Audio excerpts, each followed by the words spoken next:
દોસ્તો આજે આપણે જાણીશું રેનો 16 સિરીઝમાં એઆઈ રિમિક્સ કોલેજ કેવી રીતના બનાવવાની. રિમિક્સ કોલેજ બનાવવા માટે સૌ પ્રથમ ફોટો સિલેક્ટ કરવાનો અને ફોટો સિલેક્ટ કર્યા બાદ ક્રિએટમાં જવાનું. ક્રિએટમાં ગયા બાદ એ રિમિક્સ કોલેજ સિલેક્ટ કરવાનો અને એ સિલેક્ટ કર્યા પછી ફોટો સિલેક્ટ કરવાનો અને ફોટામાં પ્રથમ ફોટો સિલેક્ટ કર્યા બાદ તમારે સેકન્ડ ફોટો જે એડ કરવો છે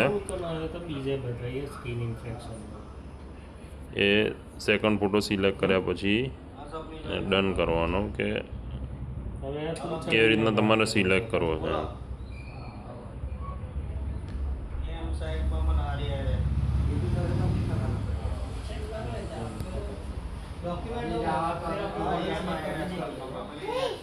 અને પછી એને જે સિલેક્ટ કરેલો ફોટો છે એના બાદ ડન કરશો એટલે એ રિમિક્સ કોલેજ તૈયાર.